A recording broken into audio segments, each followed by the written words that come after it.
Ang lungsod ng Angeles ay isang highly urbanized city na matatagpuan sa lalawigan ng Pampanga. Mayroon itong populasyon na hindi bababa sa kalahating milyon kung saan halos 200,000 dito ay pawang mga botante. Nahahati ang syudad ng Angeles sa 33 barangay at nabibilang ito sa 1st Congressional District ng Pampanga. Kilala ang syudad sa mayaman nitong kasaysayan, masasarap na pagkain at masisiglang mga pamilihan at establishmento. Nasa Angeles din ang isang bahagi ng Clark Freeport kung saan makikita ang mga naglalakihang negosyo. Kabilang naman sa mga suliranin ng Angeles ang mabigat na daloy ng trapiko, kakulangan sa supply ng tubig, pagdami ng mga informal settlers at prostitusyon. Sa mga nakalipas na taon, ilang drug laboratories rin ang natuklasan ng mga otoridad sa loob ng syudad. Pero nitong 2018, kinilala ng Philippine National Police ang lungsod ng Angeles bilang ikalima sa pinakamapayapang lungsod sa bansa. Magandang araw po. Ito na ang pinakaabangan nating plataforma, Know Your Candidates. At sa pamagitan po ng CLTV 36, lahat ho nang nakasubaybay. Hindi lamang po dito sa Angeles City, nationwide, worldwide. Ma'am Lorna, Attorney Melvin, ano kaya ang mangyayari sa ilang sandali? Ikaw, Ma'am Lorna. Yeah, this will be a very interesting day for all of us because we have three Alright. very respected gentlemen vying for the highest position in Angeles City. Attorney Melvin, nakita naman natin kanina yung mga binitawan nilang salita. Talagang pinaghandaan nila ito, di ba? Of course. I'm sure everyone is excited to hear them speak at malaman na natin talaga kung ano yung mga gusto, anong mga plano nila para sa Angeles. So true. But looking at these three, Alright. unang-una kasi, personally, mahilig talaga ako sa pogi. So, pasok na pasok si Councilor. Eh, mahilig din ako sa gwapo, kagaya ni Vice Mayor. And what about the charm of Mr. Charisma. Alex, Oo, di ba? totoo yun. Wow, mahirap talaga. Sa talagang nakapackage sila, mahihirapang mamili yung mga Angelenyo. Kaya lang malalaman natin kung sino ang tatama sa puso ng mga Sa totoo Angelenyo. lang, hindi ko pa alam kung sino yung boboto ko eh. Ganun ba? Wow. Oo. Okay, and to discuss to us what will be happening this afternoon is the brain of this candidates forum. Actually, we had some hesitations when he presented it. Are you sure, Press, that we can bring them all together in one setting? And then, of course, he said, yes, why not? So let's all give it up for the past president, VJ Tanglao. Ay, good afternoon po. So, on behalf of the Rotary Club of Angeles Culiat, maraming salamat po. And this would not have been possible without the support and cooperation of the members of the RCAK. So please stand up to be recognized. RCAK, Culiat, team.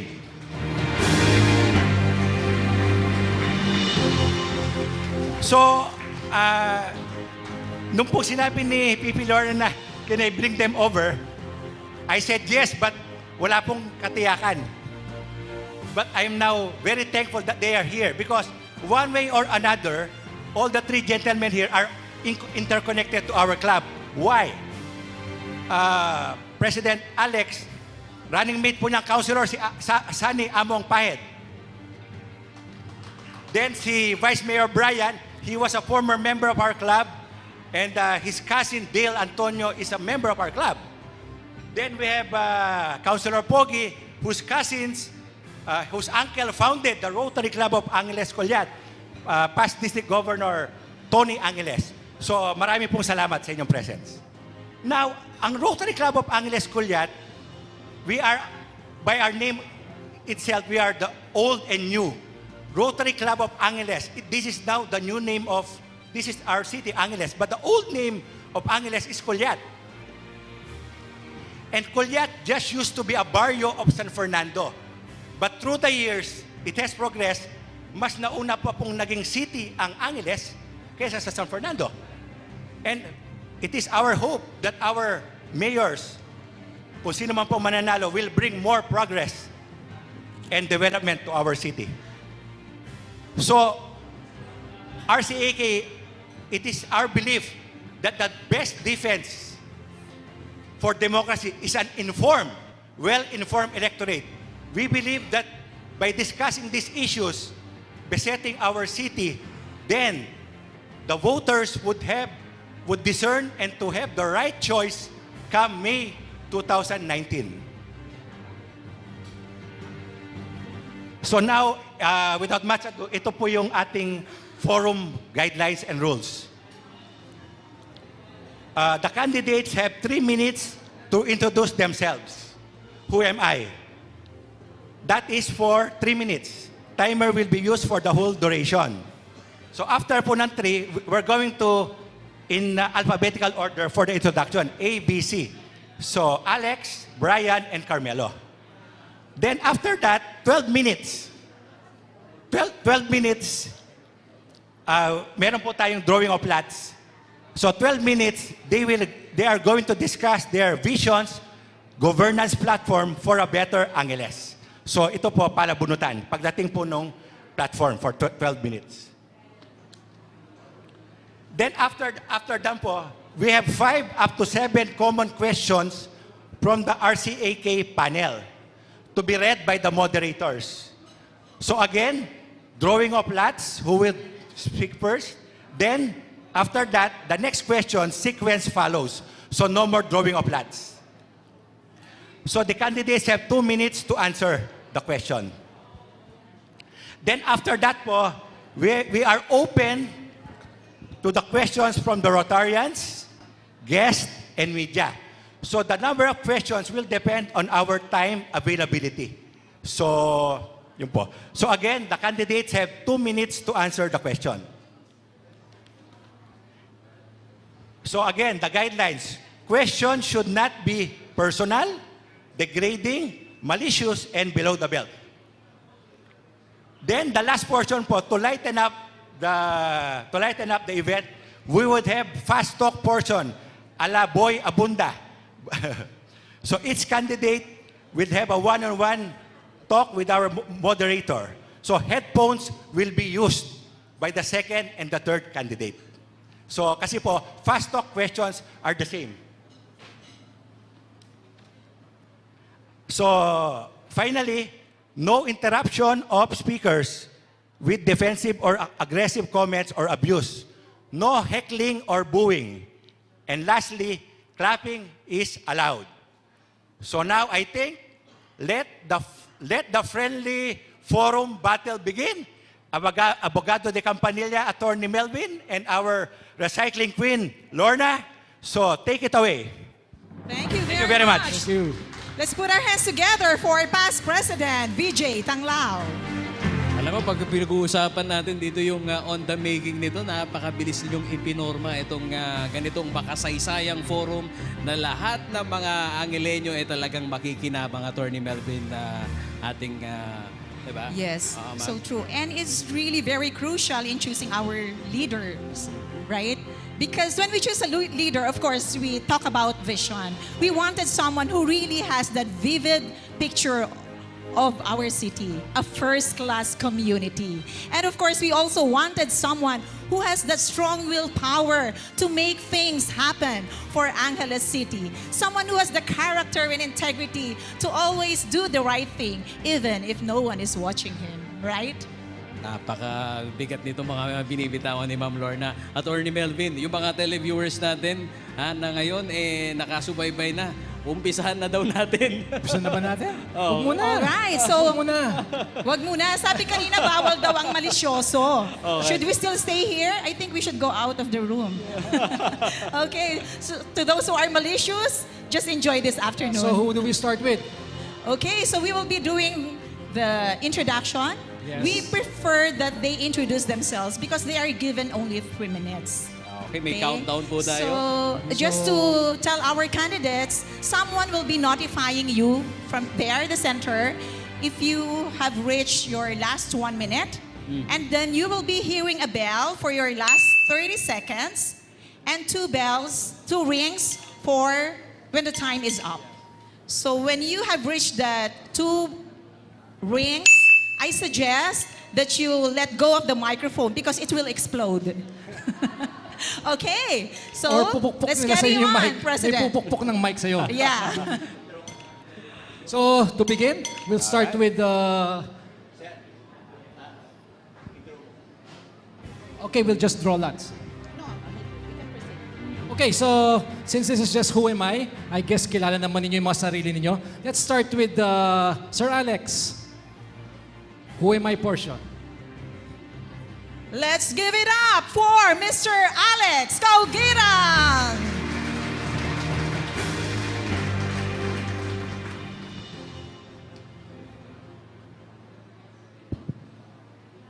Subok. Subok. Mikropono, subok. Thank you, Rotary Club of Angeles Kuljak, for this worthy project. Following the Rotary four-way test, what is the truth about Alex Caugiran? Galing ako sa ordinaryong pamilya sa Sapang Bato. Mahirap ang pamumuhay noon. After high school, nahinto ako sa pag-aaral. Nagtrabaho ako bilang isang janitor, nag-shine ng sapatos, nag-waiter, hanggang makaipon ako at ipinagpatuloy ko ang aking pag-aaral sa kolehiyo, sa Holy Angel University. Naging aktivista ako. I was at the forefront in the Parliament of the Streets, advocating among others the restoration of the rule of law in place of martial law. The use of the baseline in Clark from a military base into an economic zone with an international airport. Mahigit sa kalahati ng aking pamumuhay, naglingkod ako sa bayan. I have been a public servant, working in various capacities in NGO, local and national government, and in government-owned and controlled corporation. Let me just cite very briefly what I achieved at Clark Airport. It only because these are substantive socio-economic impact not only on our city, but in our province and region as well. Under my watch, Clark Airport was recognized as 22nd best airport in 2017 and passed the TSA U.S. Homeland Security Assessment in the same year. The first airport in the Philippines to be ISO certified for its passenger facilitation and internal document processes, and the first airport in Luzon to use solar power. During my term, from 6 domestic flights per week to 480, from 116 international flights per week to 246, from 500,000 passengers to 2.6 million last year and growing, and from merely 8 destinations to 35 destinations, 24 and 11 respectively, domestic and international. And lately, SIAC was awarded a 2-star rating in punctuality by the London-based Official Aviation Guide, the only airport in our country with such distinction. And by the end of last year, its revenue reached 1 billion, the highest in its history. No less than Secretary Tugade said this was not made possible without the contribution of Alex Caugiran. Briefly, the truth about Alex is track record of 38 years in public service. Public service is only as good as it serves the public good. All right. Thank you very much, Mr. Alex Caugiran. Andin din ang opening statement, ma'am. Mukhang yung minuto talagang napakalinamnam sa mga manonood natin. At gayon na rin yung mga spectator natin dito sa mismong ground. Ano masasabi mo doon? Yes, very short but sweet, sabi nga. Di ba? Yeah, may impact. Alright. And moving on, fellow Rotarians and distinguished guests, please welcome Honorable Vice Mayor Attorney Brian Nepomuceno.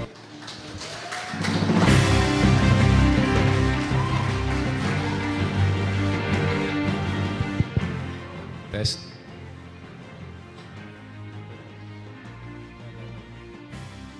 Ladies and gentlemen, a pleasant good afternoon to everyone. My name is Brian Nepomuceno. I am the incumbent Vice Mayor of Angeles City, and I am running for mayor. I am a lawyer by profession, but really, public service is my mission. In 2001, I graduated from the Ateneo de Manila University with a degree of Bachelor of Arts in Political Science. In 2006, I received my doctorate of laws from the same university. In 2007, I was admitted to the bar. Pero hindi po ako nag-top.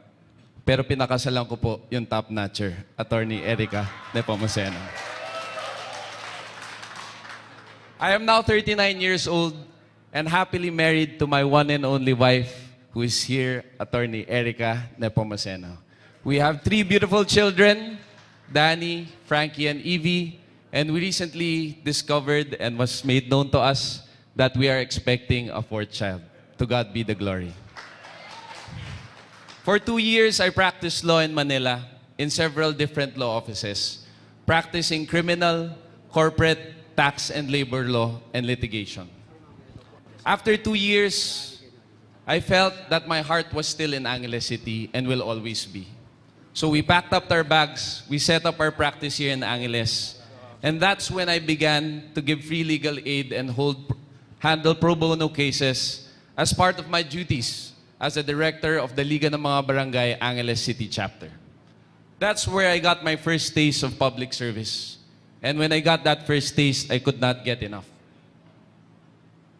So in 2010, I ran for councilor and was elected. In 2013, I was re-elected.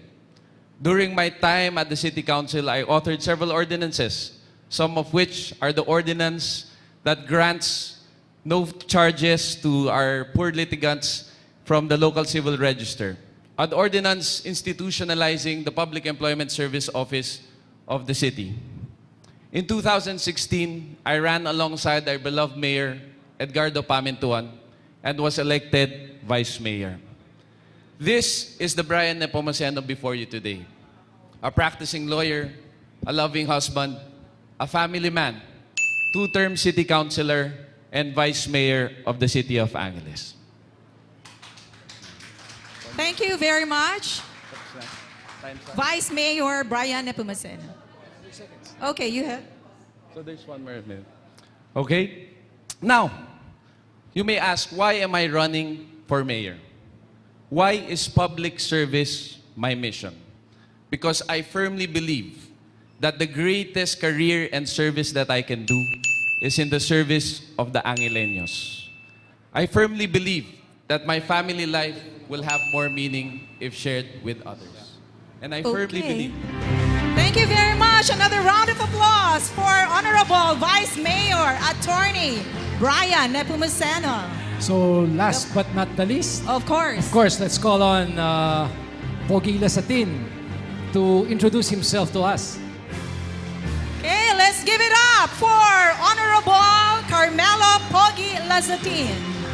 Labanan ito ng track record, Attorney Melvin and Ma'am Lorna. Pakinggan natin si Konsehal. Good afternoon to everyone in attendance today, especially to the distinguished members of the Rotary Club of Angeles Culiat. Allow me to thank you and congratulate your organization for giving my colleagues and I a chance to speak out in front of you today. My name is Carmelo Gurion Lazatin Jr. You may also refer to me as Pogi. Some of you here know me as a son of the former 1st District Representative and the 3-term City Mayor, Carmelo Tarzan Lazatin. And while I take pride in being my father's son for the past 6 years that I have been in public service, I have worked tirelessly to carve out my own identity as Pogi Lasatin, the public servant. I'm fortunate enough to have been elected as City Councilor in 2013 and 2016, and I'm currently serving my 2nd term as Angeles City Councilor.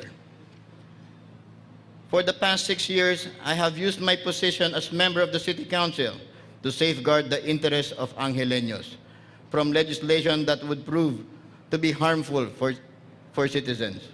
I oppose the construction of the overpriced fountain in Plaza Angel, for which the city and its taxpayers have spent 16 million pesos. Since first assuming my post as city councilor in 2013, I have authored and co-authored 80 proposed ordinances and resolutions. I have pushed for pro-environment legislation, being the author of the ordinance number 364, the ordinance regulating the use and distribution of plastic bags and prohibiting use of styrofoam in the city.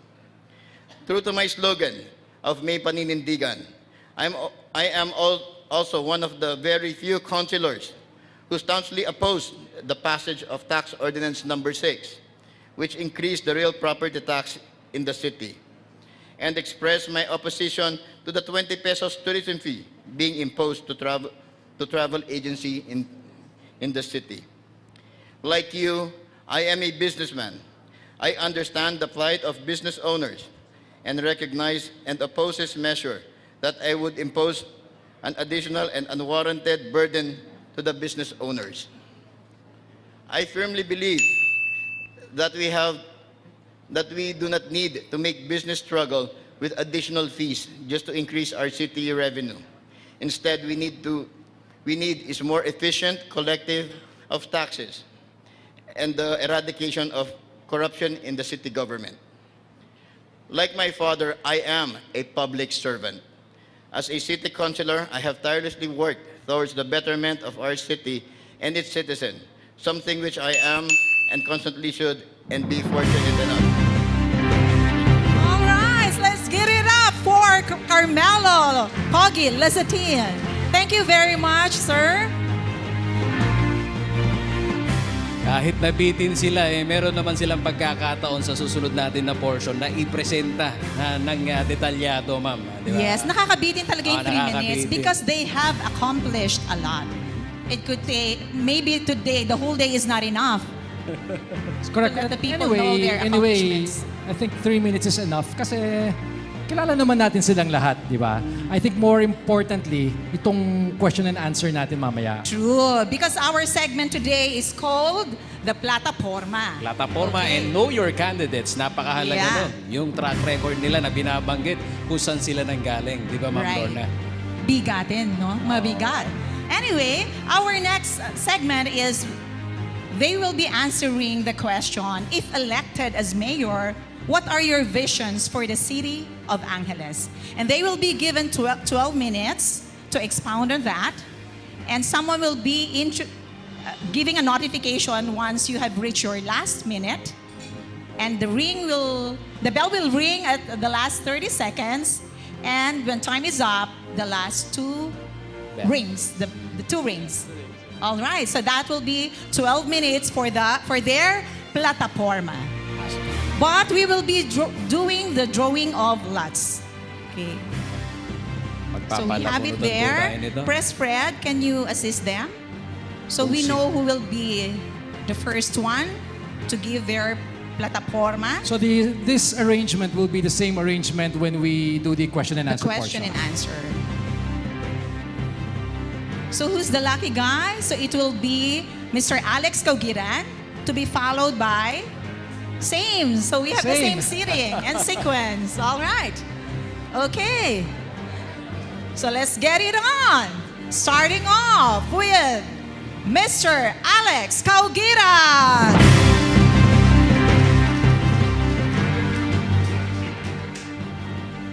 Number 1 talaga yata ako.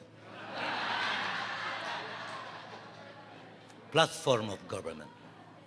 Let me now talk about our vision and platform of government.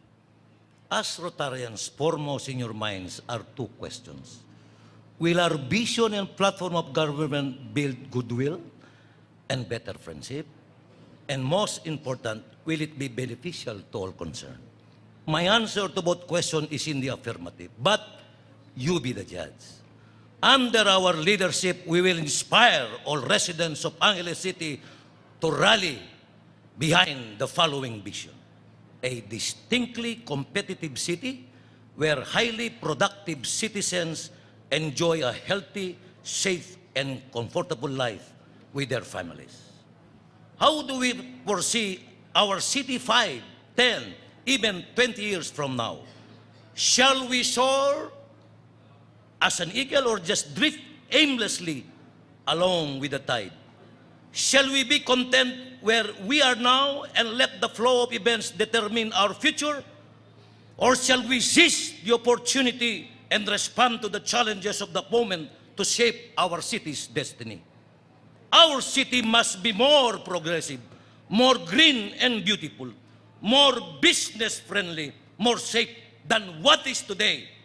Our city must assert its comparative advantages among cities, not only in our country but among the ASEANs and other regions. We, Angeleños, are gifted with talents. We thrive in our diligence, boldness, and creativity. We excel in almost fields of endeavor, distinguishing ourselves in public service, business and entrepreneurship, the arts and letters, cuisine and crafts, and practice of professions. We are tough and resilient. This character, more than anything else, carried us through the devastation caused by the eruption of Mount Pinatubo. By combining our skill, competencies, and traits and characters with the full development of Clark Freeport Zone and Clark International Airport, we will have a distinct competitive edge over other cities. Our city can be a magnet for local and foreign investors and tourists. Investment and tourism create businesses, which in turn create jobs while accelerating economic growth. But striving for a better future must start at the present. The best way to begin is to build strong fundamentals as defined by the 10 general program in our platform of government. Briefly, the 10 general programs under our platform are the following. 1, to establish the foundation for a distinctly competitive city, one-stop shop, ease of doing business. To provide, 2nd, quality education to every resident, regardless of social status, gender, religion, culture, and political persuasion, and provide assistance for the employment of city residents. 3rd, to enable every resident to avail of quality health and medical services.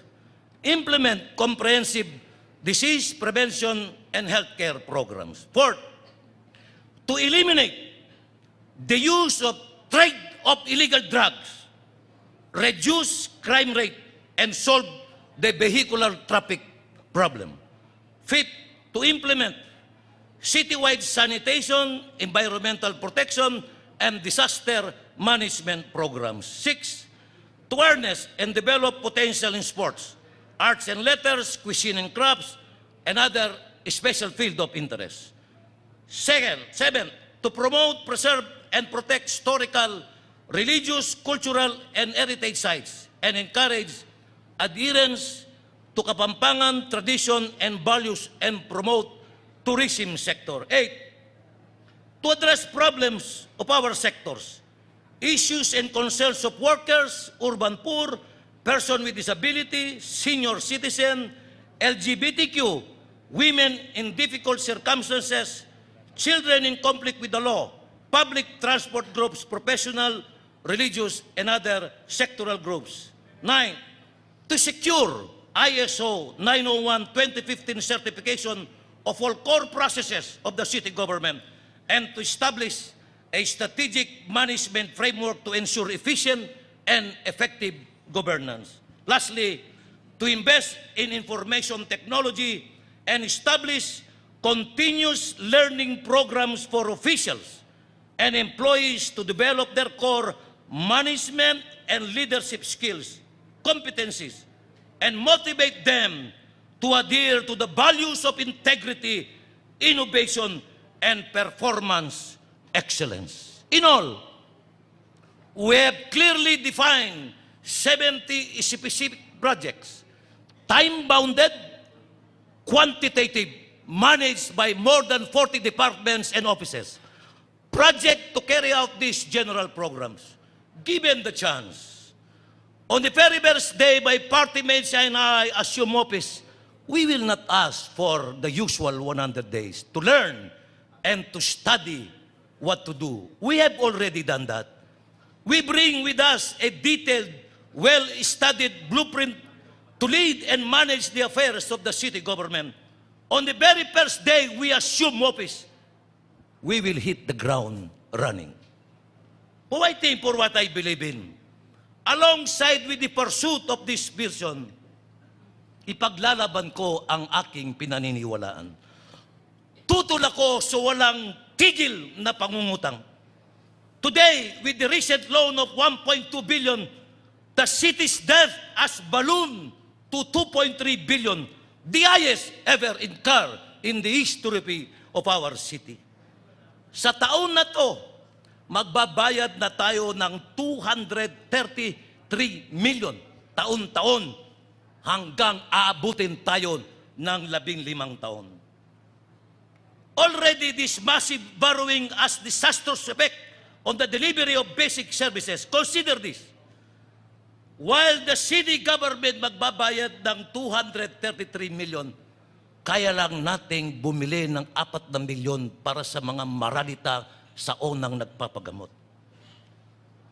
I am against as well na dapat ang pera na ito ay dalhin dapat sa ospital.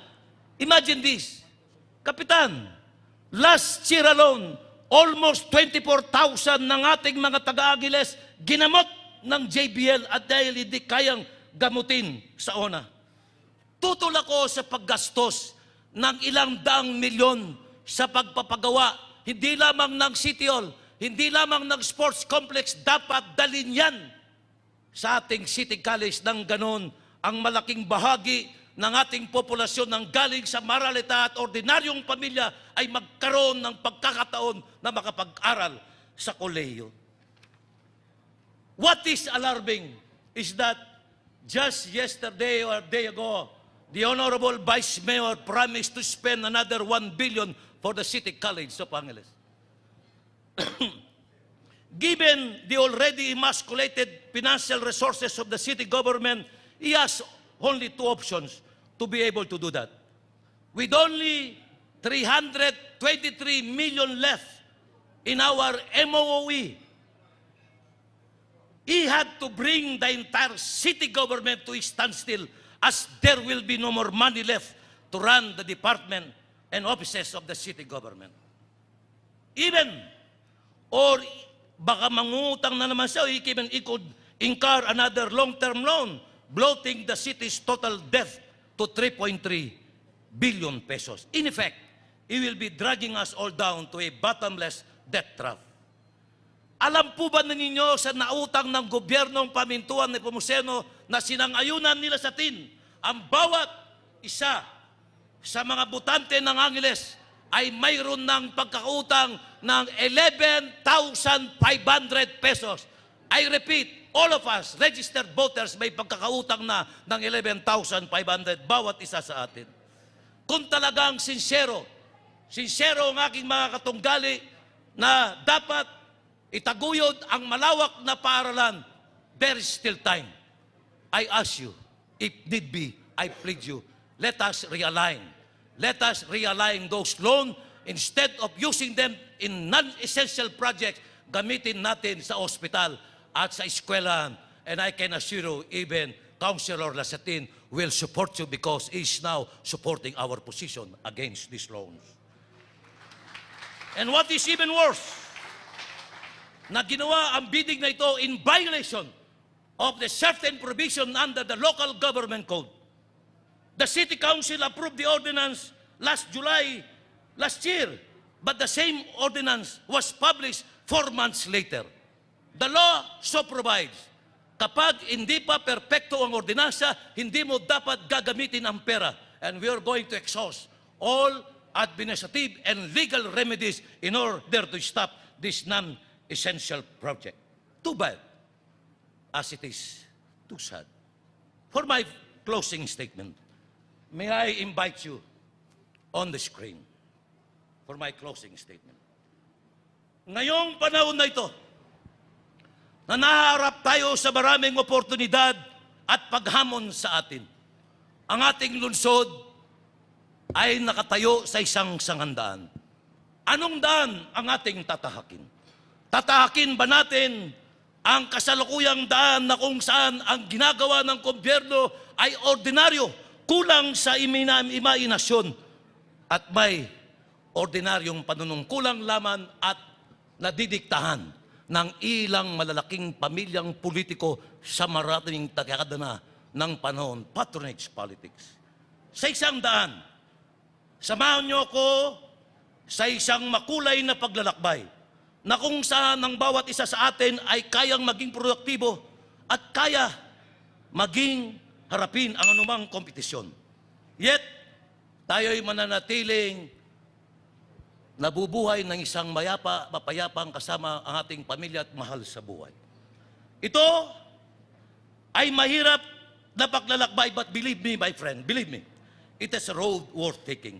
It is a road na kaya nating ilabas ang kausayan ng bawat isa sa atin, na kung saan ang bawat isang Angelenyo, anuman ang katayuan sa pamumuhay, ay kayang tumindig ng matatag sa pansarili at kayang taas noo. Maraming salamat sa inyong lahat. All right, that was Mr. Alex Caugiran. Mainit at hindi mapigilan. Yan po ang Right.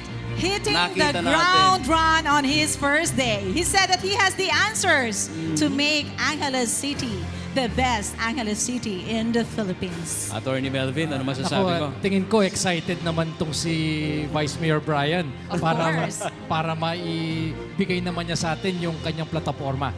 So ladies and gentlemen, let's give it up for the Vice Mayor of Angeles City, Honorable Brian Nepomuceno.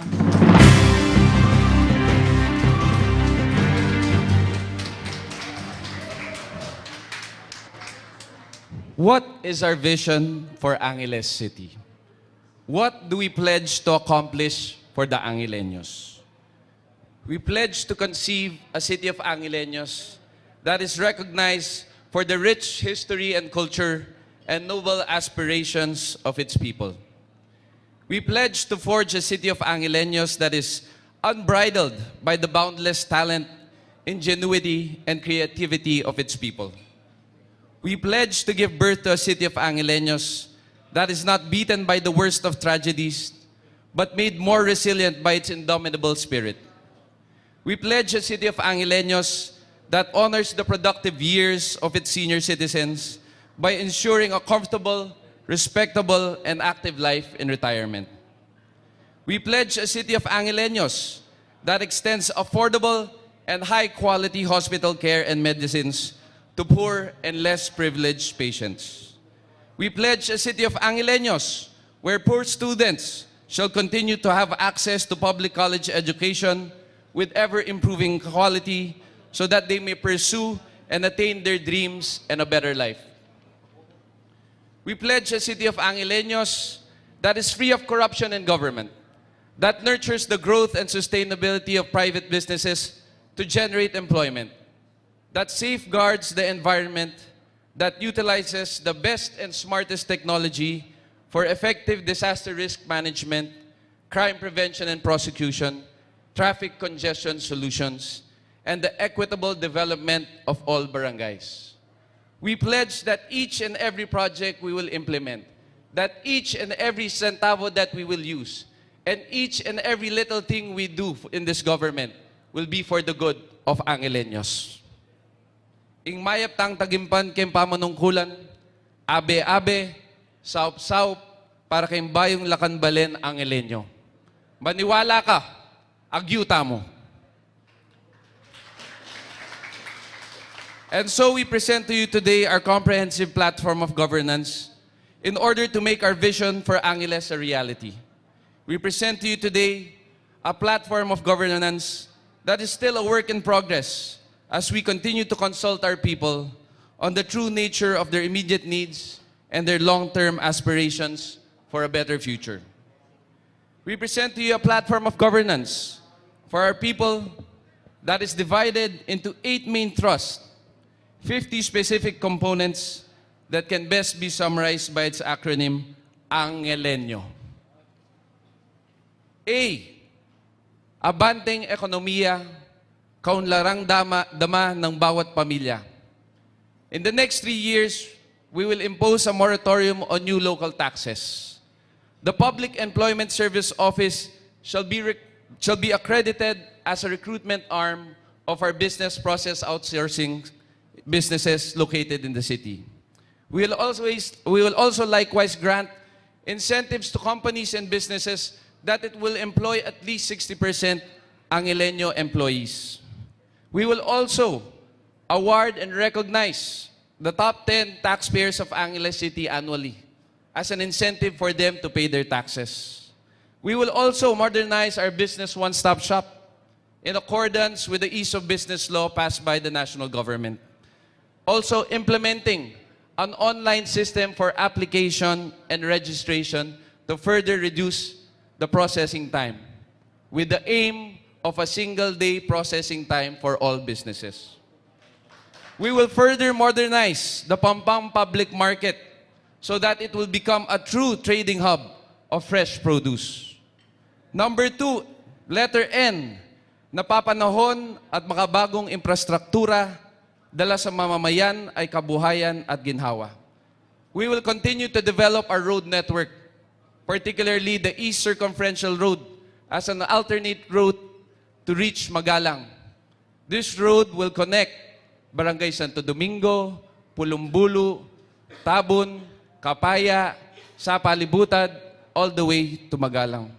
Not to mention to further develop our interior roads for further access as alternative routes. Also, special mention to the Abacan Corridor or the NLEX SC-TEX connector that we will push for development in the near future. This road will connect the 4 bridges of Angeles City, Pandan, Abacan, Hensonville, and Friendship to discourage private motorists from using the inner roads of the city. We will also make sure that all public spaces are PWD friendly. And more importantly, due to the looming crisis of water in the city, we will have an Angeles City long-term water security plan to ensure access to clean and potable water for all Angeles in the next generations to come. We will also secure from NEDA exemption from the 15 limit reclassification of agricultural lands. And we will also push for the full implementation of our waste to worth or waste to energy project, which will solve our solid waste management problem in the city. G, gobyernong mapagkalinga at masahan. Una ang kapakanan at ng mamamayan. As mentioned, I vow to invest 1 billion for the development of the hospital ng Angeles just to prove that the city has money, that the city can afford it, and the people of Angeles deserve it. We will build a new building with more rooms and facilities. We will purchase the equipment needed by the people. CT scans, MRI, ultrasound, you name it, we will buy it. We will also secure the services of the best doctors. All this is aimed at making the hospital ng Angeles a tertiary level hospital. If you wonder why are there times that we must turn away patients, it is not always for lack of rooms or medication, but because our hospital is only a secondary level hospital and we are not allowed by the DOH to treat these patients. We will also implement the no balance billing policy for PhilHealth as provided in the Universal Access to Medical Health Care law passed by the President recently. Moreover, we'll expand the coverage of the senior citizens pensioners. Every year, we shall increase the number of senior citizens who will receive pension. And if allowable and capable, we will increase from 500 to 1,000. Furthermore, we will strengthen the PWD office to serve the more than 3,000 PWDs in the city. Edukasyon na dekalidad, susi sa pangarap ng bagong henerasyon at komunidad. Again, I will vow to invest 1 billion pesos in the City College of Angeles with the dream of converting it to the first public university in Central Luzon. If you dream big and you want to serve, you must be ready to face the challenges. We will build a new building with facilities and equipment, new courses that are in demand by the business sector. And we will also hire the best professors and instructors for our students. We aim to increase the number of students and scholars at the City College from 2,000 to 4,000 in 3 years. We also aim to increase the number of scholars, particularly those who are really not well off, to provide for their transportation and food. And as for our public schools, we will spend in the next 3 years 145 million in their development as well, as a surplus from our special education fund. laganap na katahimikan at kaayusan sa lipunan, syudad na ipagmamalaki ni Numan.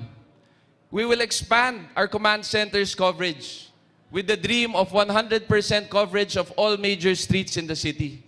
We will also support our barangay officials so they themselves increase the coverage of their CCTV cameras to barangay roads.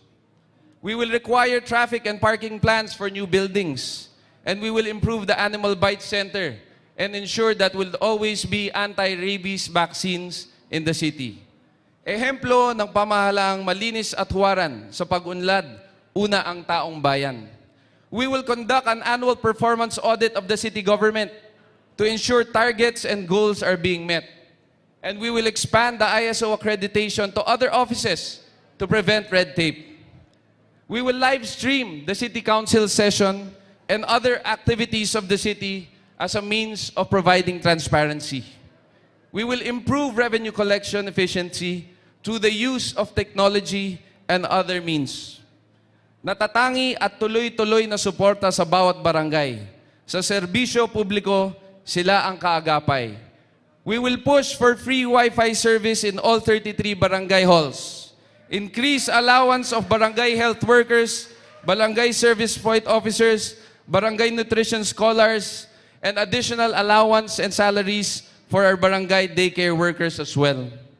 We will also hire additional health personnel for our barangays. Number 8, oportunidad na mayamang sining at kultura ng lungsod patuloy na itaguyod. We will commit 1 million a year for the Amanong Kapampangan project to revive the Kapampangan language and its use in the city of Angeles. We will revive the integrated performing arts of Angeles City for our dancers, singers, and theater actors.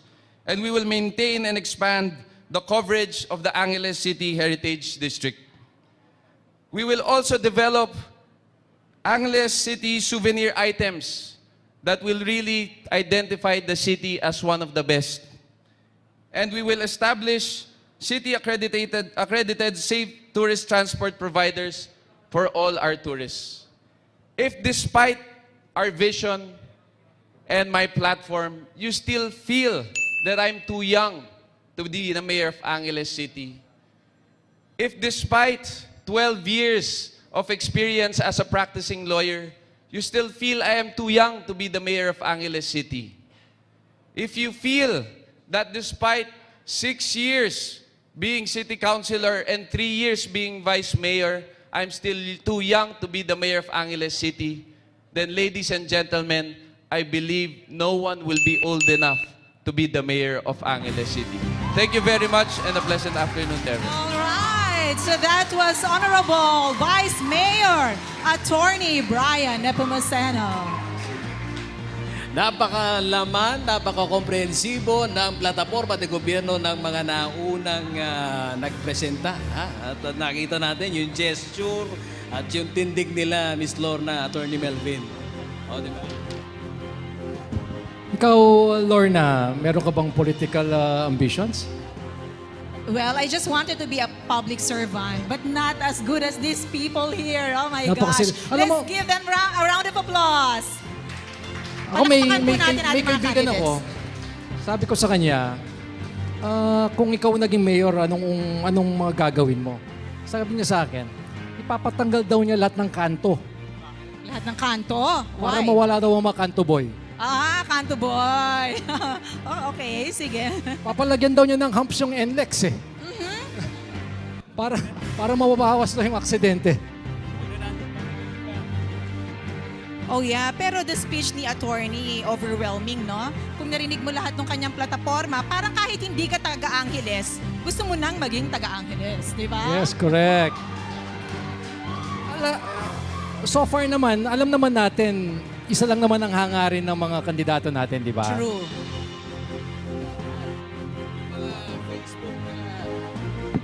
Yung mga Facebook viewers natin na nakasubaybay, eto, nag-iinit na yung kanilang mga komento, ha? At pansin na pansin din natin, yung po mga followers ng ating mga kandidato, talagang hindi sila nagsasawa na sumuporta. So, wag na natin patagalin pa. ang pinakahuli, ha? Ang Pogi, ha? Ang konsehal po natin, Carmelo Pogi Lasatin. Alright! Councilor Carmelo Pogi Lasatin.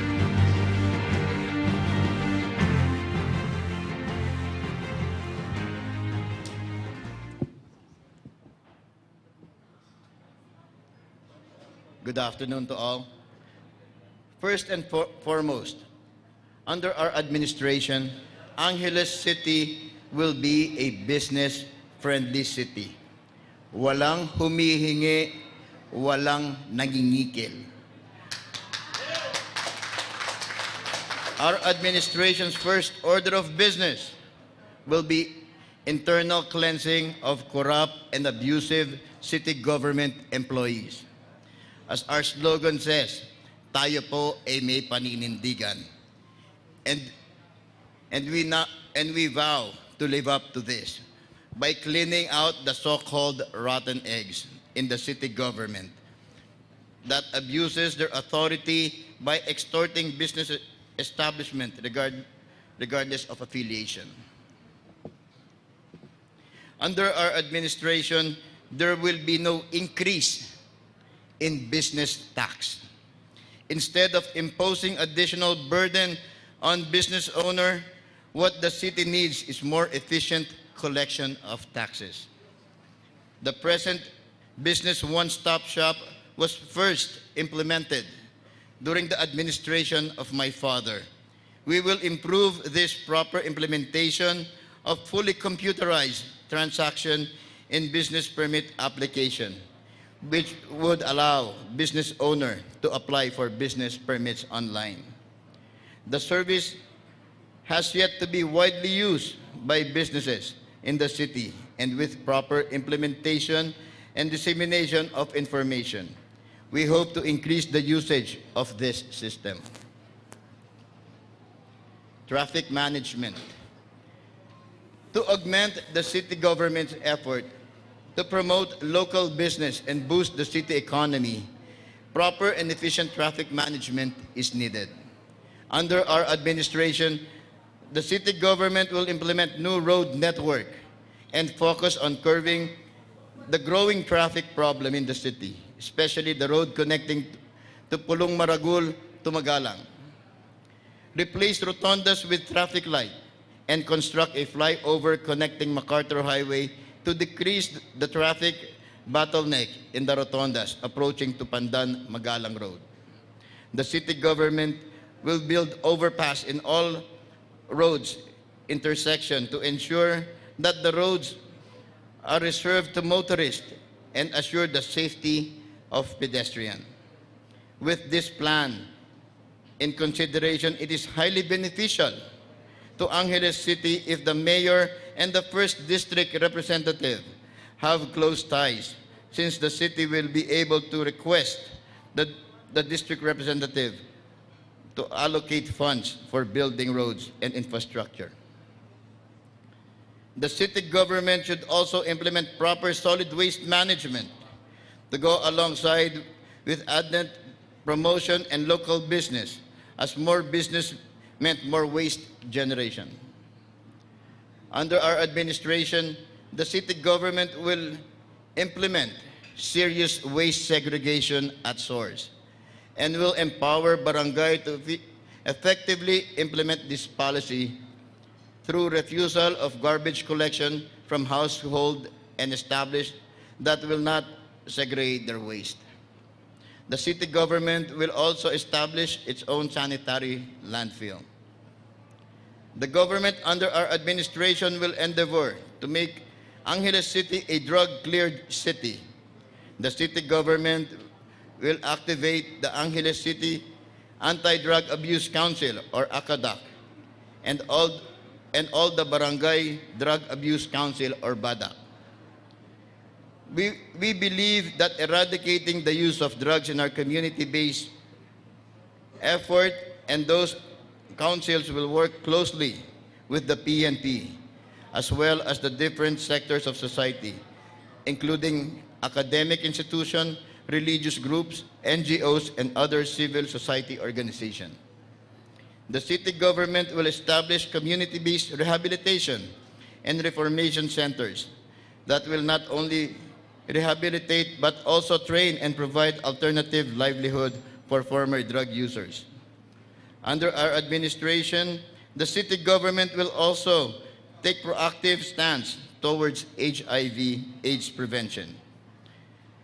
In Angeles City, the recent data from DOH that there have been 66 new cases of HIV/AIDS in the city this year and in the whole of the Region 3.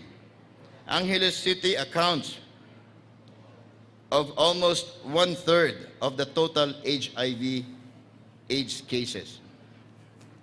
According to the UN Global AIDS Update for 2018, Worker is so-called red light district here are 13 times more likely to contract HIV and AIDS. As part of our stance towards HIV prevention, the city government will work towards shedding the red light district stigma of Angeles City and provide former bar workers with training and technical vocational skill such as soap making, dressmaking, etc., so that they can have their alternative livelihood. The city government will focus on supporting the people with talent, especially the youth. Tie up with schools and major universities to establish centers for development in various fields such as arts, film, design of technical and vocational skills. Promote tourism in Angeles City to attract business. Boost tourism by promoting culinary tourism and in Angeles City. The city government will enhance and integrate the food industry with the tourism sector and promote public-private partnership between the city government and local travel agency. The city government will promote support from the private sectors to promote Angeles City's tourist destination. Thank you very much. Thank you very much, Councilor Carmelo Pogi Lizatian. Kapana-panabig itong ating natutunghayan po na paglalatag nila, presenta nila ng plataforma de gobyerno. At alam mo yung reaksyon ng ating mga netizen, talagang kaliwat kanan na nagbibigay papuri. At yung ilan, talaga namang yung mga minamanok nilang alkalde ay ito pinagtatanggol. Yan ang pansin ko dito sa social media page natin, Ma'am Lorna. Right. But you know, after listening to the three gentlemen that we have, well, we only have one objective. I'm sure the three also, and that is to give a better life for all the Angeleños. And listening to who they are, what they have accomplished, and what are their plans for the city, Angeles will never go wrong. Any one of them will make Angeles City a better place to live in. So isang masibagong Palakpakan! Sulong Angeles! Pero before we proceed, we'd like to recognize the presence of the Association of United Christian Churches of Angeles and Mabalacat. Yan. Nandito yung mga evangelical pastors natin. Ayun, medyo na-late lang sila. Pero thank you very much for gracing our occasion. And of course, our three candidates presented well themselves, their platforms. So let's give them another round of applause, a thunderous round of applause. Thank you very much, sirs. Now we will be proceeding to the fast talk, wherein we will be giving a statement or some choices, and our candidate will just answer. Just before we go to the fast talk, let's... Oo nga, excited ako sa fast talk eh. Talaga excited Oo, eh. sige, doon tayo sa seryoso Doon muna tayo sa common questions. Right. Yan. Alright. So, sino mag-umpisa magtatanong? Itong tanong na to, Mauna ka na. para sa kanilang lahat. Pero, pumunot na po sila kanina. Yung una, si Ginoong Alex Caugiran. Sunod, si Vice Mayor Brian Nepomuceno. At ikatlo, panghuli, si Konsehal Pogi Lasatin. And Okay. partner, they will be given 2 minutes to answer the question. 2 minutes only. So once you hear the 2 rings, you still have 30 seconds to wrap up. Okay. So Papuntahan we will, na. We will be starting with Alex. Alex, okay. Sir Alex, proceed na po kayo dun sa ating pong crossroom para sagutin. Diyan na lang po. It's okay. Bigyan na lang You natin can yung just stay microphone sa kanila. there. Yeah, they will just stay there and we will just go there. Alright, sige po. So, inaantabayanan ngayon ng ating mga televiewers, pagi sa social media kung ano itong inihandang tanong para sa kanila. Okay, Sir Alex, ang inyo pong katanungan na sasagutin nyo ng 2 minuto. Do you agree or disagree with the proposed 1 billion DBP bank loan that will be obtained by the Angeles City local government to build a new city hall, sport complex, and parking tower? My position has been very clear since the beginning. Ang kalakang bahagi o mayorya ng mga ninirahan sa Angeles galing sa ordinaryong pamilya. Ang prioridad ng isang gobyerno na nanunungkulan, dapat pagtunan mo pansin kung sino ang mas nakakarami. Ang nakakarami, ordinaryong mamamayan. Di mo mabigyan ng pagkain at trabaho. Siguruhin mo kapag nagkasakit, ang mga yan, merong ospital na kakalinga sa kanila. Tulad ng aking nabanggit, ang karamihan ay mayorya, hindi kaya magpaaral na mga anak sa sa private universities and colleges, unlike the three of us. Kaya dapat, ang isang namumuno, ang prioridad mo, ang mas nakakarami. 80% at the minimum na mga naninirahan sa Angeles ay galing sa ordinaryong pamilya. Ang 2 particular na programang yun ang dapat pagtuunan ng pansin. Gamutan at paaralan. Kaya tinututulan ko ang pangungutang na ginawa ng pamintuan ni Pamusenong sinuportahan ng Lasatin. Nang sa ganon, may divert ang perang yun sa mas nakakarami sa ating lipunan. Okay, thank you very much, Sir Alex. Now going to Vice Mayor Brian for the same question. Good afternoon again. Yes, I support the project. No, 2 things. Before I approved or before I got on board with the projects, I really studied whether these projects are worthwhile projects. And once I determined that they were worthwhile projects, the next thing I did was to determine if the city can afford them. And based on the income and the annual increase in our annual budget, I saw that the need for the construction can be possible and can be done now. No, our budget now for the city is at 2,070 million, and it has been increasing by 100 million every year. The loan that we secured, the 1.2 billion, not all of it will be used for the city hall or the sports complex. In fact, around 200 to 300 million will be used for other facilities such as vehicles, dialysis machines, and other equipment that's needed by the city. Me being a businessman, I see in the next 5 years, the annual budget increasing by 500 million. More than enough to pay for all our loans, develop the Hospital ng Angeles, and develop the City College of Angeles. Thank you very much, Vice Mayor Brian. Now moving to Councilor Pogi. I just want to set the record straight. I voted yes with reservation. Meaning, as I went around, as I've talked to the people of Angeles, what do they need more? The people of Angeles needed more medicine. The people of Angeles needed a better hospital healthcare service. The people of Angeles needed a better school facilities, starting from our daycare, and to increase the salary of our daycare teachers. That's why every time this topic is being brought up, and I am now exercising my privilege to voting against the loan. All right. Thank you very much, Councilor Pogi.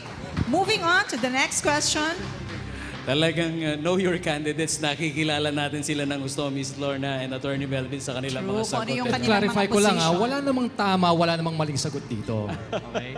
Totoo. Bahala na tayong magsabi kung sinong tama, sinong mali. Pero wala naman talagang tama at mali dito. We all have our own opinions eh. Right.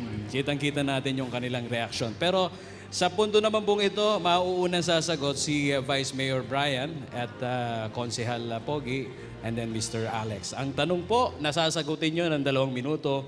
Angeles City is the entertainment and leisure center of Pampanga. What is the extent of the drug menace and problem and how do you intend to deal with it?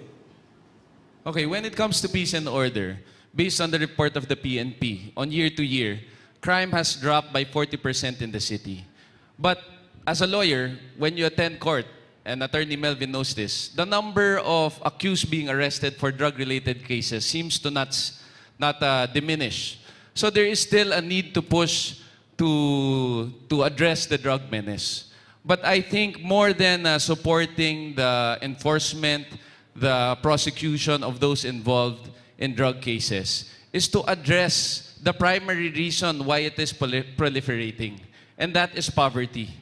No, so we will push alongside enforcement and rehabilitation our anti-poverty programs that will mitigate the need for these individuals to become pushers and eventually become users and to move on to other more heinous crimes. Now, there is a need also to further strengthen our police force. Do you know that in the city of Angeles, there are only 500 policemen as opposed to 411,000 residents as of 2015? That is 1 policeman for every 5,000 residents. So we have to equip them not only with our command center, with vehicles, with other means of supporting them to enforce the law. And we should try to do more with less manpower. We know where these areas where drug-related crimes and syndicates are located. I ask now the police force that we focus our attention in these areas. No, patrol these areas. Ensure that the drugs that are being distributed do not arrive at the city of Angeles. But if the question is there a need to further and to sustain our campaign against illegal drug, yes, despite the advances made by the Duterte government, it is still there. Okay, thank you very much, Vice Mayor. Now we go now to Councilor Lasatin. Sa problema po ng droga natin sa siyudad ng Angeles, yan po ay lumalaki ng lumalaki. Ang problema po natin ay lumalala ng lumalala year in and year out. Kaya nga po napaka-importante na i-activate po natin dyan ang ACADAC at ang BADAC. Ibig po sabihin, kasi po kulang po ang ating mga pulisya, kaya po ang BADAC ay napaka-importanting role ang sa barangay. Kasi alam po ng mga barangay captains natin, sino po ang may problema at saan po ang may problema. Kaya doon po tayo mag-uumpisa with coordination po yan ng mga PNP natin. Kaya dyan po napaka-importante naman ang ACADAC napapasok naman on how to rehabilitate the people that has problem with drugs.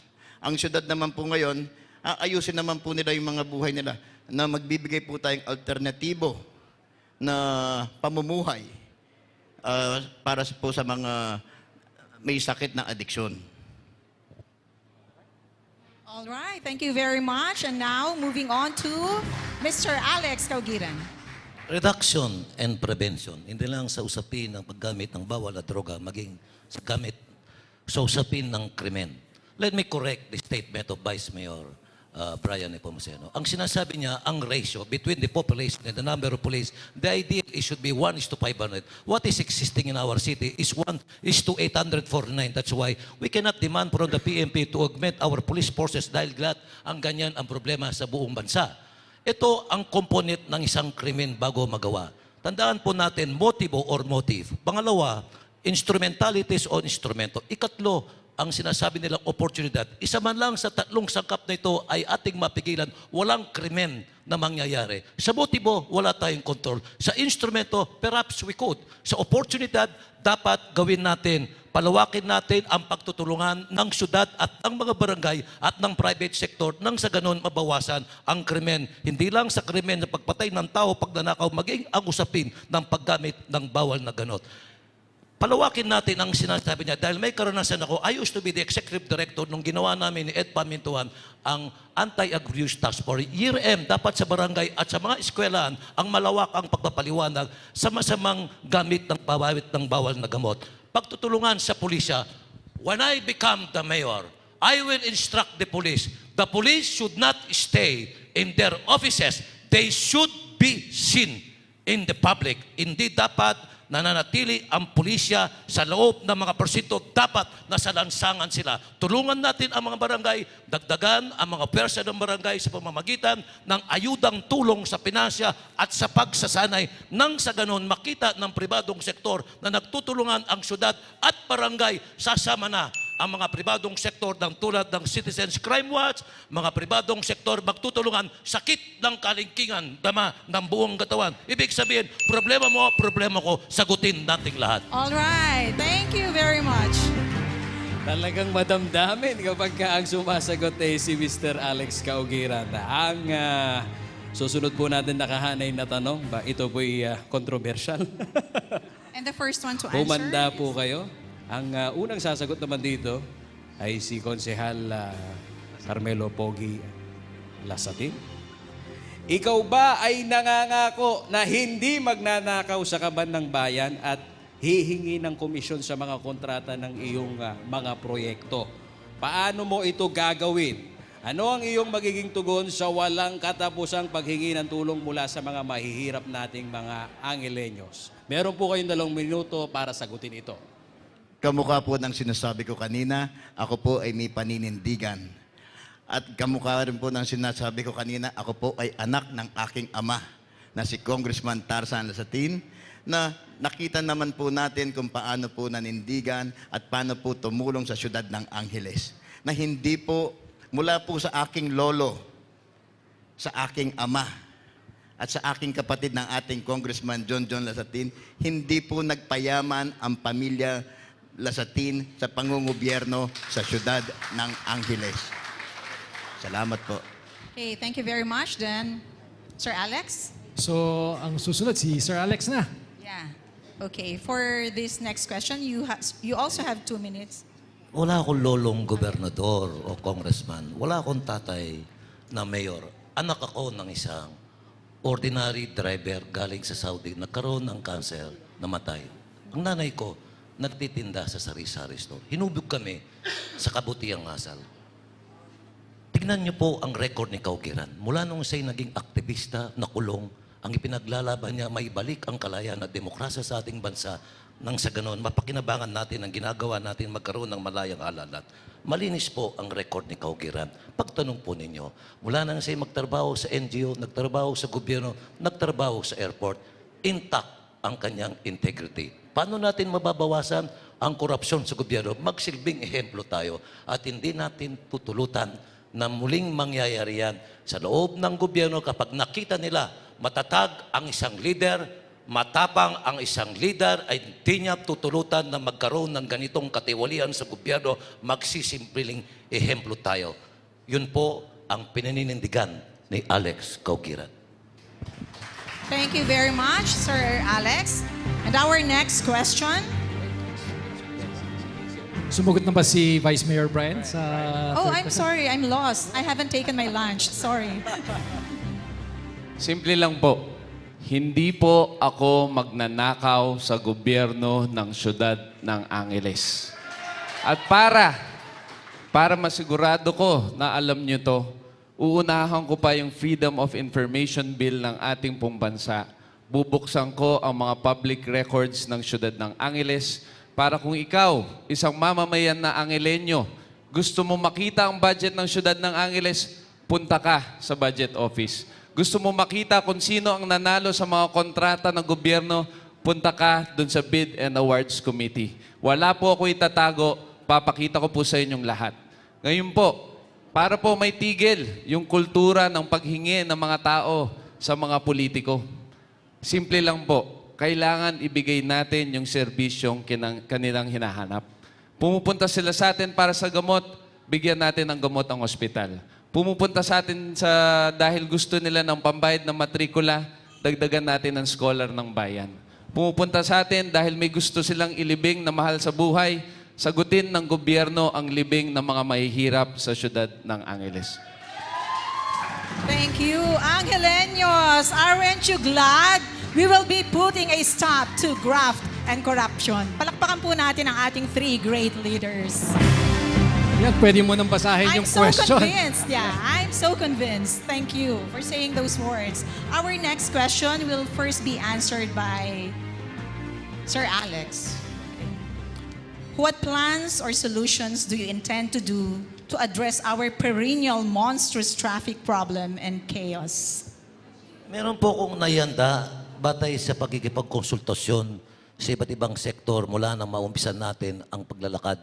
At wala tayong, no one has the monopoly of knowledge sa pagsunto. Ang sinasabi lang natin, nagtanong po tayo, pinag-aralan natin, at yan sana maipahalagad natin dito sa ating screen ng makita po ninyo. Una, yung sa immediate, dapat magkaroon ng malawakang pag-uusap ang buong pamayanan.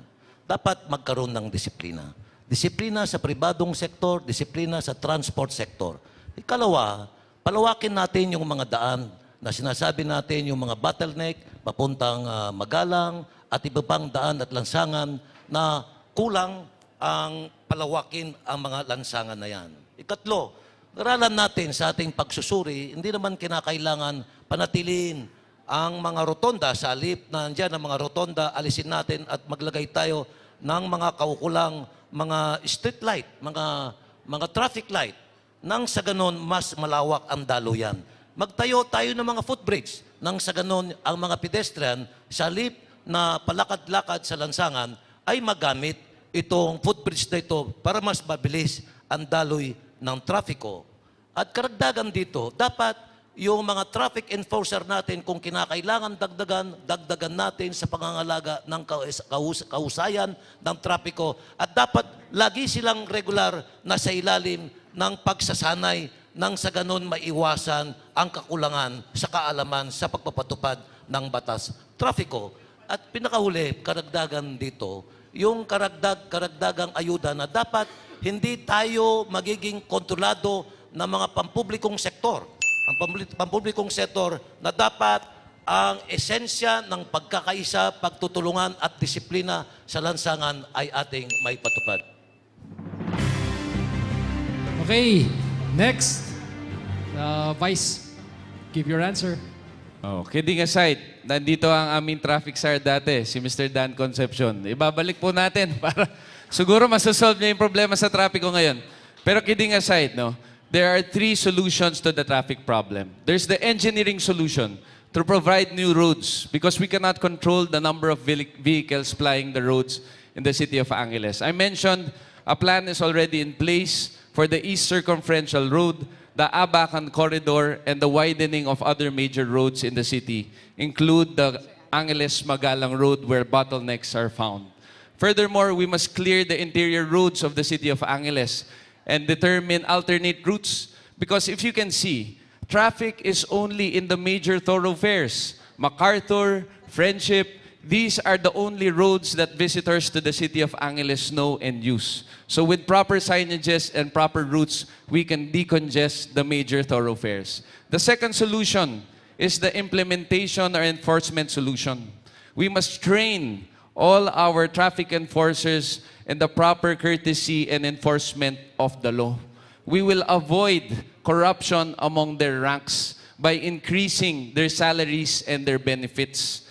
The third solution is the information or education solution. We must educate not only our private vehicle drivers, but also our public vehicle drivers as well. These are our partners, and they will be the last solution to the traffic problem. The improvement of the mass transport system in the city of Angeles is vital to the solution of the traffic problem here.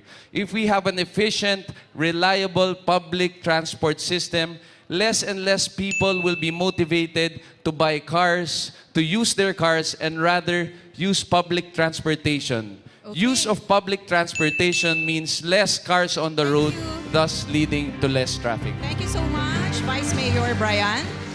So si Councilor Lasatin naman. Dito nga po sa siyudad ng Angeles, nagtataka ako. Bakit sa politika, pinagdidebatihan pa ang traffic? Dapat po kasi ang traffic hindi na po pinagdidebatihan dito. At nagtataka din po ako, bakit ang traffic naman ng Angeles, gumagrabe. Gada taon o gada buwan. Napakasimple lang po ng problema ng traffic natin. Pag-aralan po natin na mabuti, we need competent traffic engineering. We do not need people sa traffic po na huhulaan lang dahil naisipan lang, gagawin na. Dapat po lahat po ng bagay sa traffic natin ay pinag-aaralan po natin na maigi at kung paano po natin yang gagawin. Hindi po sa nangyayari ngayon. Hinuhulaan lang po kung anong kailangan ng syudad natin. Pagdating naman po sa mga disiplina ng mga motorista natin, karamihan po sa mga tricycle driver natin, jeepney driver natin, at sa mga private vehicles natin, disiplinado na. At umaayos na po yung flow. Ang kailangan na lang po natin, kaya po, lagi ko sinasabi, dito po napaka-importante na ang mayor at ang congressman ay magkasangga. Para po magpatulong po tayo sa ating kongresista na magkaroon ng overpass sa siyudad ng Angeles. Kasi po, ito po yung mga kailangan po natin ngayon. Ang mga overpass at ang mga additional road network. Kamukha po ng East Circumferential Road. Matagal na pong pinag-uusapan yan. Hanggang ngayon, hindi pa rin nagagawa. Buti na lang po, magkakaroon yung pong tulay sa Anunas. Natapos na, nagawa na, bubuksan na po yan. Buti nga po, andyan yung ating congressman para gawin yan. Yung isa naman pong tulay, going to Pulong Maragul and Pulong Kakutod, naka-budget na po yan at aayusin na po yan. Maraming salamat po. Thank you so much, Councilor Pogi Lasatin. And hearing from these three gentlemen, pwede na tayong umuwi pag lunch break. No? Wala nang traffic. Parang gusto ko pa magtanong, huwag mo natin sila pauwiin. Yeah. And for our next question, which will be answered first by Sir Alex, proper recycling of waste materials affect human and environmental health. How will... Brian? Yes, it will be answered by I'm sorry, Vice Mayor Brian. Vice Mayor. Proper recycling of waste materials affect human and environmental health. How will you help Angeles City meet and solve its long-standing waste management crisis? Yes, no, waste management is really something that we need to bring attention to, no. But if you just inform the body that we actually signed a memorandum of agreement with Sure Global with our waste to energy project. This was signed, I think, during my second term as city councilor. And this project is endorsed by the Asian Development Bank and the U.S. Embassy or the U.S. government. And this project, basically, this waste to worth project, they will need all our garbage and they will convert them to energy through a process of gasification. And the only byproduct of the procedure will be like what our breath is. It's carbon dioxide, which can be absorbed by plants. No? But aside from this, we also need to further reduce our consumption of commercial materials because this is where most of the trash is being produced. No? We cannot depend solely on the waste to worth energy. But definitely, this is the near-term and probably long-term solution for our garbage problem. In fact, based on their computation, the garbage of Angeles City will actually not be enough to power their machinery. And we might actually need to secure, or they might actually need to get garbage from nearby towns and cities. Thus, we will also be solving their solid waste management problem. Okay. Thank you. Thank you very much, Vice Mayor. So, It's a turn of Councilor Lasatin. Unang-una po, ako po'y nagtataka, bakit lahat po ng ang mga barangay, tinanggal po yung pag-kolekta, ang mga MRF po ng mga barangay.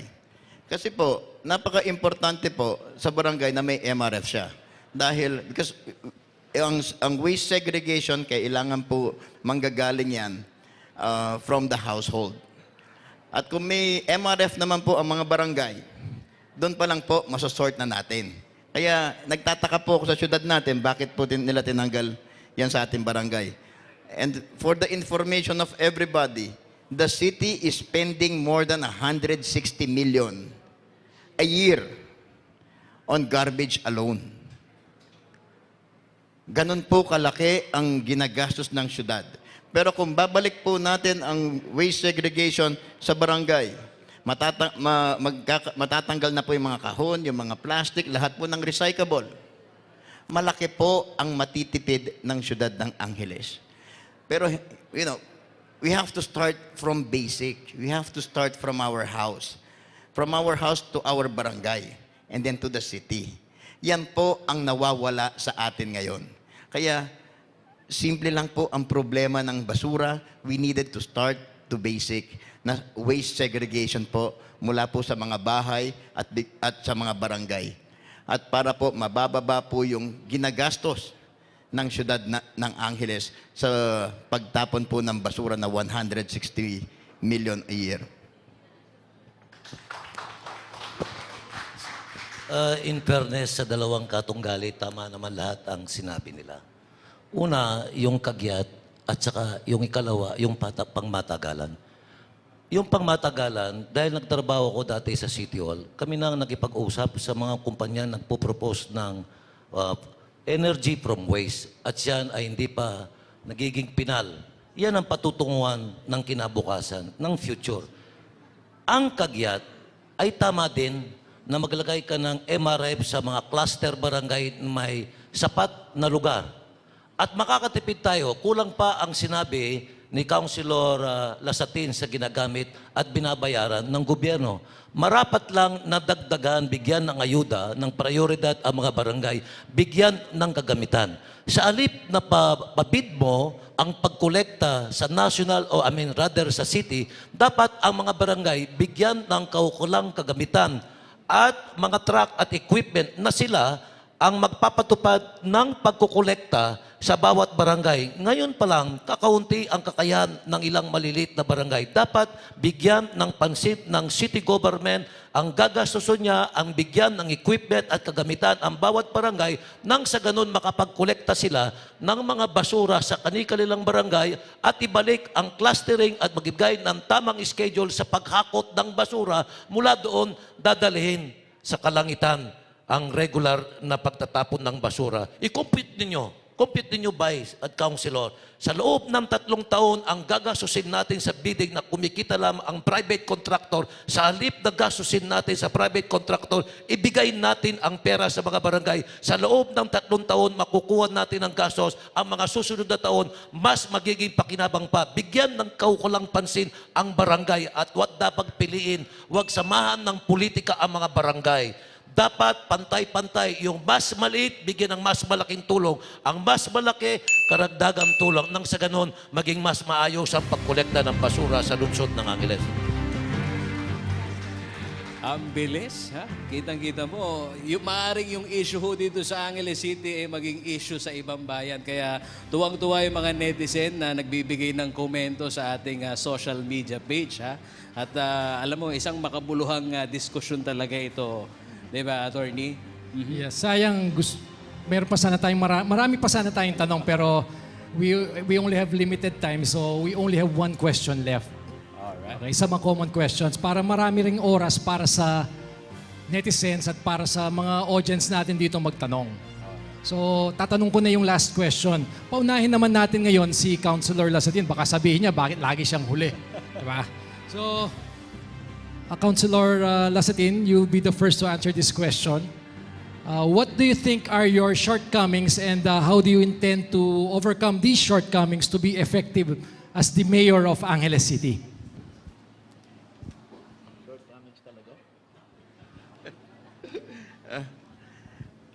Siguro po, one of our shortcomings is being a part of the minority.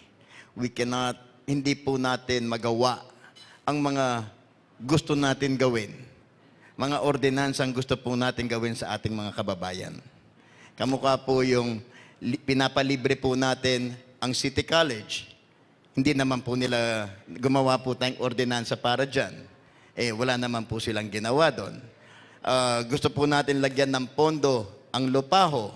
Gumawa rin po tayong ordinansa dyan. Marami po tayong ordinansang ginagawa para sa ating mamamayan.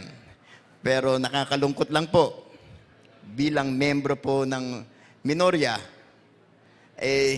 tila ayaw pong pansinin. Baka hindi ko po alam bakit.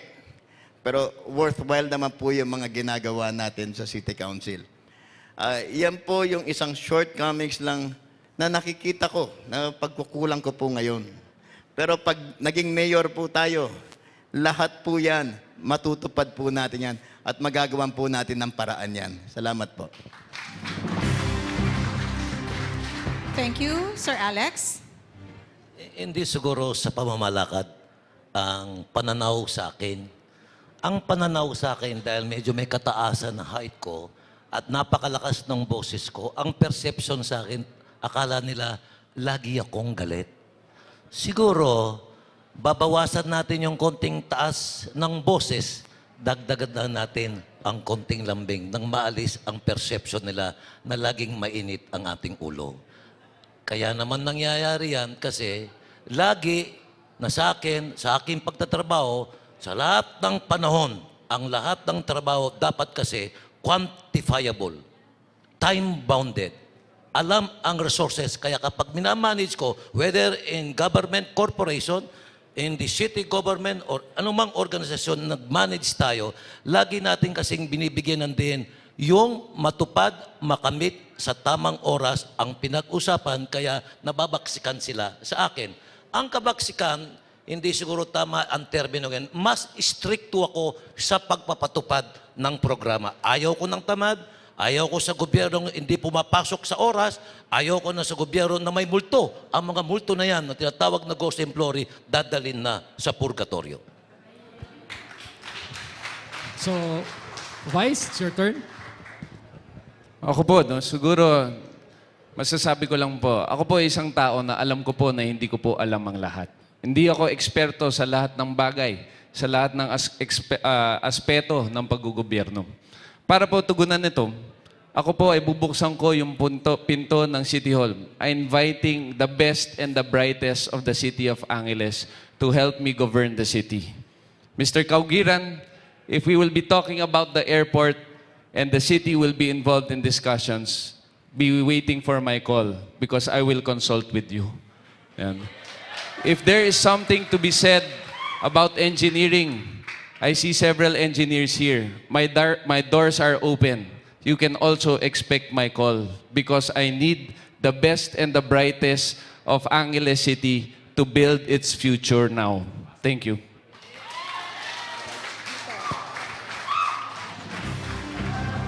Okay, thank you so much. Let's give another round of applause to our three great leaders. We will now be proceeding to our fast talk. Para medyo lighter naman yung questions, di ba? Yes. Masyado tayong kasi serious ang bibigat ng kanilang mga sagot, di ba? Pero bibitinin muna natin yung mga nanonood sa kanilang telebisyon dahil sabik na sabik sila kung anong laman nitong fast talk na to. Ha? Bibitaw muna tayo sa telebisyon. Magbabalik po ang Plataforma 2019.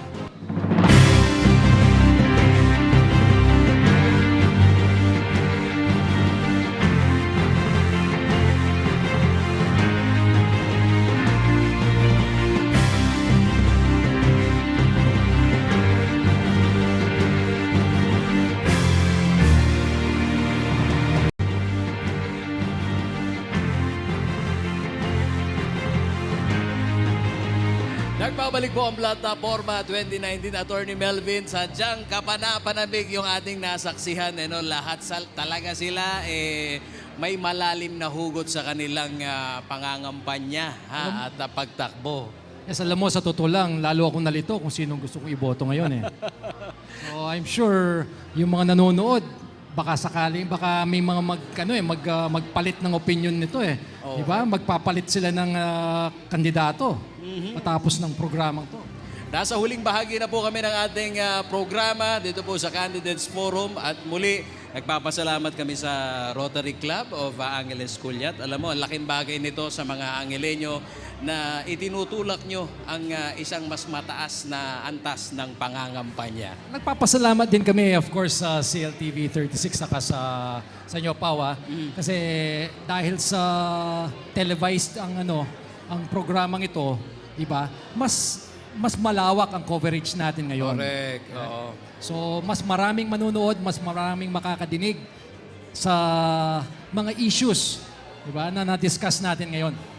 So, wag na nating patagalin pa itong fast talk na kung saan handa na si Miss Lorna para isalang ito pong ating kandidato sa mabilis na pagtatanong, mabilis na pagsagot. Okay, ikaw sakaling mailagay ka sa fast talk. Ikaw, anong diskarte mo sa pagsagot? Nako, basta be yourself, yun na lang. Di ba? Basta be yourself, huwag ka nang mambola. Di ba? Makikita mo kung sino totoo. Yun ba ang Makikita mo sinasabi dito, mo? actually itong fast talk naman na to, just to give the audience an idea, hindi naman, this is the lighter side ng programa natin. Dito natin makikita yung mga malilit na mga kagustuhan ng mga kandidato natin, di ba? Wala naman walang connection to sa mga issues. Personal to. Para mas makilala natin yung personal side, yung darker side nila. Ayun, silipin natin kung kumusta na si Miss Lorna at kaharap na ngayon si Mr. Alex Caugiran na kani-kanina lamang habang binabantayan ko yung social media natin, umiinit at dumadagsa yung mga komento ng mga followers nila. Bagamat alam nyo, dito sa forum na to, nagiging mataas yung level ng batuhan nila ng salita, di ba? Hindi natin maiiwasan na kung minsan... Ganyan, talagang syempre, may mga opinion tayo, di ba? So ipaglalabon mo yung opinion mo. Alright. Miss Lorna, kumusta dyan? All right, thank you very much. And we are back, of course, with Mr. Alex Caugiran. We'll be doing the fast talk, and this one will really be very quick and fast. So what comes to your mind, the first thing that comes to your mind, just give your answer, okay? Are you ready? All right. Lenny Robredo or Bongbong Marcos? Lenny Robredo. If not you, who should we vote for? Brian or Pogi? Alex Caugiran. President Marcos or Ninoy Aquino? Ninoy Aquino. One-liner message to your opponents. Alex Caugiran will win. Just one word. You are known for being... Committed. Give me the best adjective that would describe you as a politician. Just Sincere. one word. Sincere. As a lover. Honest. We love that. Women. As a father. As a father, best adjective. Disciplinarian. Are you for same-sex marriage? Yes or no? I do. Are you in favor of the proposed divorce law in Congress? Yes or no? I am still conservative. Do you agree to lower the minimum age of criminal liability from the present 15 years of age to just 9 years? No. One-liner answer for why should we choose you as the mayor of Angeles City? Historical. Ngayon pa lang magkakaroon ng isang kandidatong nanggaling sa ordinaryong pamilya. Let's break. Let's make history. Thank you very much. Let's give him a round of applause.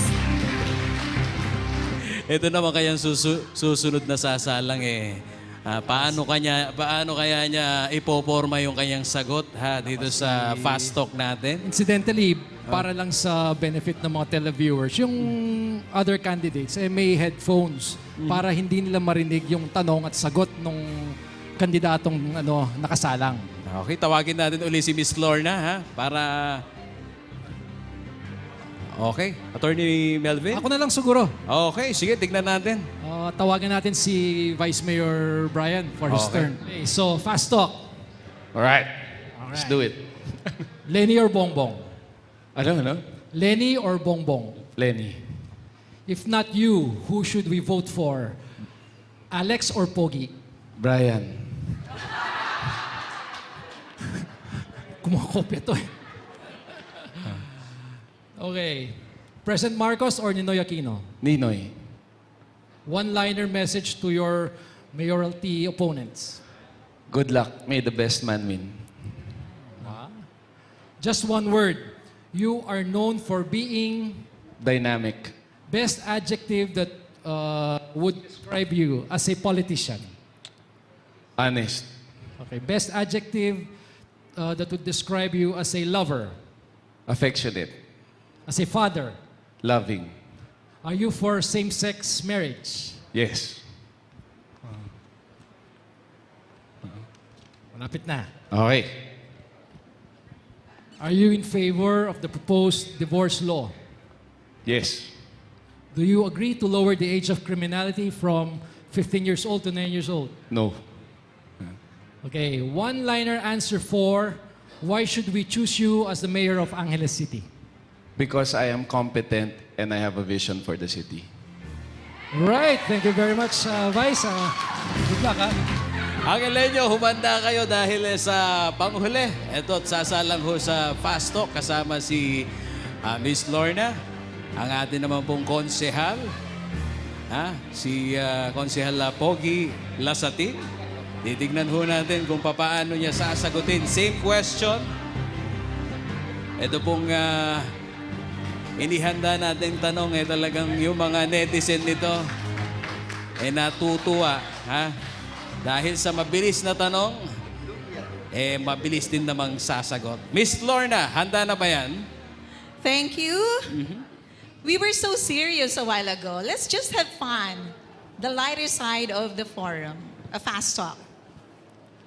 Lenny or Bongbong? Bongbong. If not you, who should we vote for? Alex or Brian? None.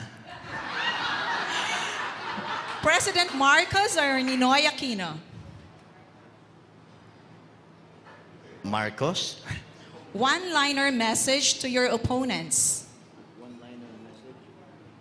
Good luck. Just one word. You are known for being Pogi. Pogi, of course. Now give me the best adjective, just one word, that would describe you as a politician, Public servant. as a lover. Lover. A lover. A lover. As a father. Loving. Are you for your same-sex marriage? Yes or no? Yes. Are you in favor of the proposed divorce law in Congress? Yes or no? Yes. Do you agree to lower the minimum age of criminal liability from the present 15 years of age to 9? No. Just one-liner answer for why should we choose you as the next mayor of Angeles City? May paninindigan. All right, thank you very much.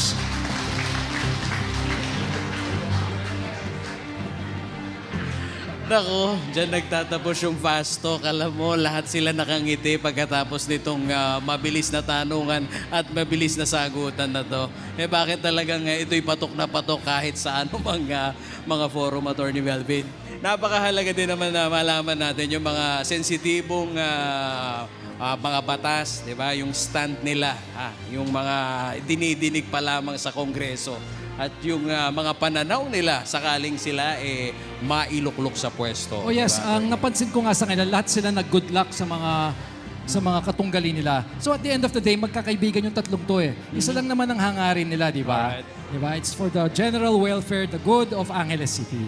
Oo, alam mo, Attorney Melvin, yung mga Kapampangan ngayon na nakadunghaw sa kanilang telebisyon, tuwang-tuwa sila dahil sa inisyatibo ng inyong grupo ng Rotary Club ng Angeles Culiat naisa katuparan ito pong makasaysayan na forum na ito. Ano masasabi mo doon? Nako hindi biro rin na na-organize namin to, believe it or not. Isang linggo lang na-organize namin to. Actually, patapos na yung Rotary year, pero naisip namin na relevant pa to eh. So, hinabol pa namin na sa project ng club namin to. Kasi, alam namin, makakatulong tayo. Diba? Election, so dapat lang talaga na malaman ng mga botante dito kung ano talaga yung mga issues at makilala nila kung sino yung mga kandidato nila. Ayan, baka pagtularan ng ibang bayan at ibang syudad dito sa Central Luzon itong ating ginagawa.